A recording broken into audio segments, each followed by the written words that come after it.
Bienvenue, Maître Bobos.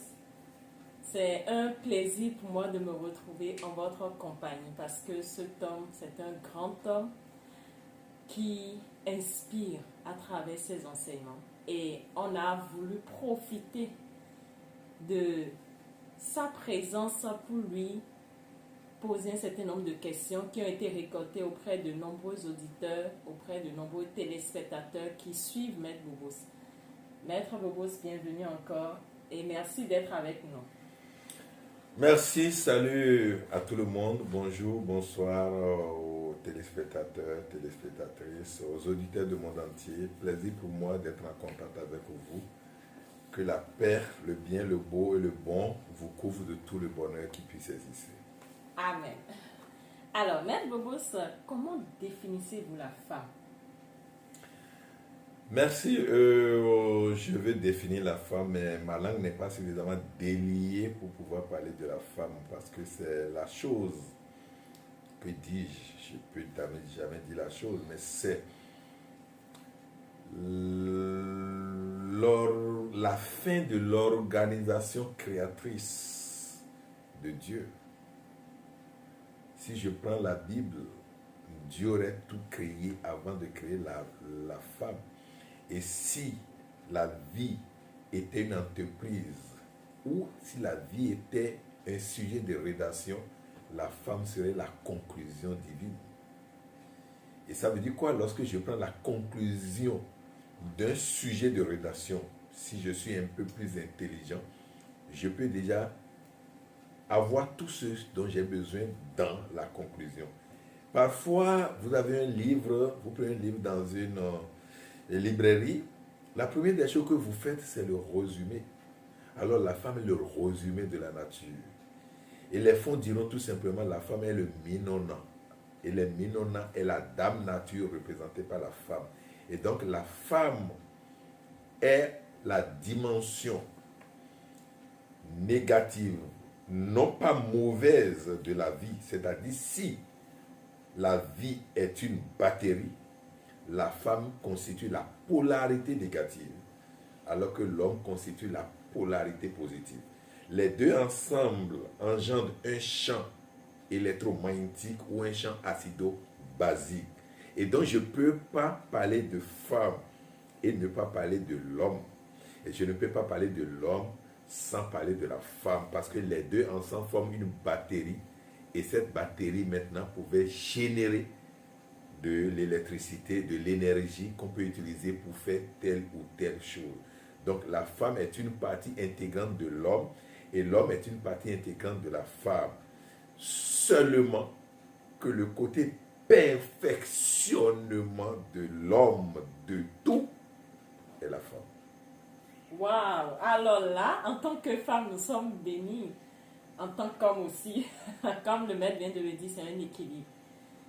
Alors, Maître Bobos, qu'est-ce qu'on peut comprendre par cette affirmation qu'un auteur, que dis-je, affirme dans un de ses ouvrages, le vagin de la femme est le siège de la sorcellerie.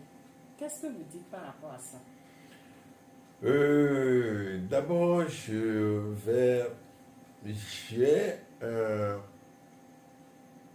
n'aime pas un mot.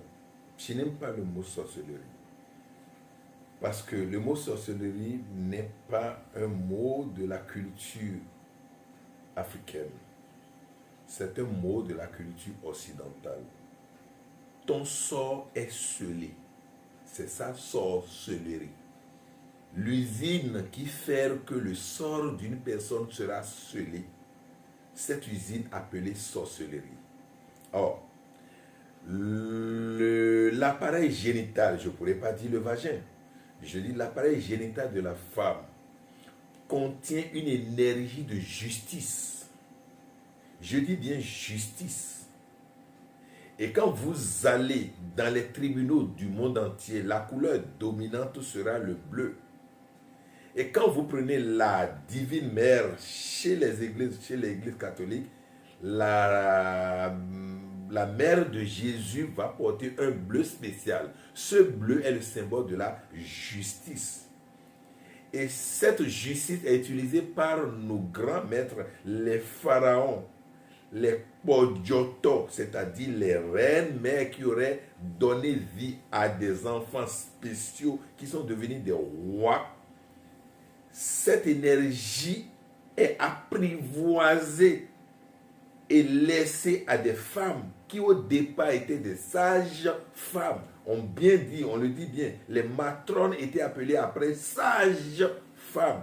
Et donc, la justice. Et quand je rentre dans la culture gréco-romaine, l'une de ces femmes est appelée la reine Athénis, à qui on a bandé symboliquement les yeux avec un paille noir. Elle a une balance dans la main gauche et puis une épée dans la main droite. Symbole du jugement. Et avec quoi elle peut juger? Avec la loi. Et donc la femme symbolise la loi. Et lorsque vous tombez dans la loi, vous êtes frappé. Et vous tombez dans la loi par rapport à quelqu'un. Vous me volez. Et la loi vous frappe. Mais la loi me dédommage. Voilà ce que vous appelez la sorcellerie. C'est ça qu'on appelle azé chez nous, c'est la loi. Vous piétinez une loi et la loi vous frappe. Vous allez directement avec la loi et la loi vous comble et vous appelez sorcellerie. Nous ne connaissons pas en Afrique sorcellerie. Nous connaissons la loi azé. Nous dit azé bodo wanao. Et ça, c'est confié à la femme. Parce que la plupart du temps, l'émotion de la femme avec qui elle est lui permet de comprendre parce qu'elle symbolise la nature. Et rien n'échappe à la nature. Et quand je rentre dans le livre de Galates, Galates 6, verset 7, il est dit, ne vous moquez pas de Dieu, car ce que vous semez, vous allez récolter. Alors, vous allez récolter le mal que vous avez semé. Par qui? La nature a mis la loi là, pas la loi qui est le prototype même de la femme. La femme représente la loi pour la vie, et c'est à partir de la femme qu'on vous punit ou on vous dédommage, ça dépend de ce que vous avez fait. Donc, azé n'est pas seulement mauvais, mais azé n'est pas aussi bien. Vous mettez un secret constituant azé sur une table, vous faites 10 000 ans, vous revenez, vous allez le trouver encore là. Mais c'est l'homme qui va l'utiliser. Alors, comme l'a dit le grand maître Descartes, l'homme est la mesure de toutes choses. Wow. Alors, dans cet état de choses, comment les femmes peut-être qui nous suivent maintenant, comment elles peuvent utiliser ce pouvoir ou comment elles peuvent profiter de ce pouvoir qu'elles ont en elles? Vous savez, le plus important, c'est d'abord de se retrouver au sein du tout, en tant qu'un tout qu'on ignore, que vous ignorez. Si vous ignorez que vous êtes un tout, vous risquez de fonctionner dans une partie du tout et vous allez suivre les gens bêtement.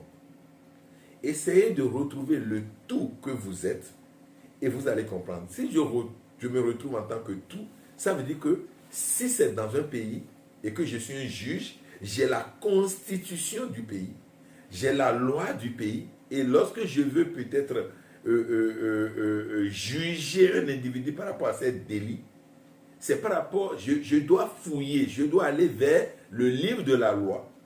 Et c'est ce que la loi dit que j'applique. Or, ici, je venais de dire que la femme symbolise la loi. Mais une loi qui n'est pas maîtrisée par elle-même sera utilisée comment? Il faudrait que la femme retourne dans les couvents de nos mères pour comprendre la nature, que dis-je, pour réaliser la nature. Et vous n'avez pas besoin d'apprendre. Si vous réalisez la nature que vous êtes, vous connaissez tout. La loi d'affinité, la loi de cause à effet, la loi de non-jugement, la loi du pardon, la loi, et au finish, la loi de l'amour. Mais aucun amour ne dit qu'il ne faut pas frapper son enfant lorsque l'enfant fait quelque chose de mauvais. Et vous savez comment le frapper. Et vous êtes tellement illuminé que vous savez que vous n'allez pas le frapper avec un chicotte de façon désordonnée. Imaginez, vous envoyez seulement la chicotte et ça se retrouve au niveau de son œil. Vous violez une autre loi qui peut vous aussi vous embêter. Alors, vous savez comment le taper. Intelligemment avec la sagesse, un par trois, vous soulevez sa paume de pied et vous frappez dedans. On ne fait pas ça. Parce que lui, il n'a pas encore la lumière nécessaire pour maîtriser la loi. Oh, vous avez déjà réalisé la loi. Un individu bidon d'une famille qui ne respecte personne, des assises sur des assises, il ne respecte personne. Parfois, il peut même gifler son père, il peut gifler sa mère. Et puis, il peut aller dans la chambre du chef de famille pour tout casser. Alors, on peut utiliser ce côté, ce pouvoir de la loi, que vous appelez la sorcellerie et que nous on appelle ça azé, pour lui dire il faut lui interdire cela. Et les autres vont voir ça pour comprendre que dans une maison, il y a ce qu'on appelle l'ordre de la maison. Dans un pays, il y a ce qu'on appelle l'ordre de ce pays-là. Mais si quelqu'un doit se lever pour faire ce qu'il veut, alors il y aura un désordre. Désordre, c'est des désordres, on veut dire en disant désordre. Alors, qu'est-ce qui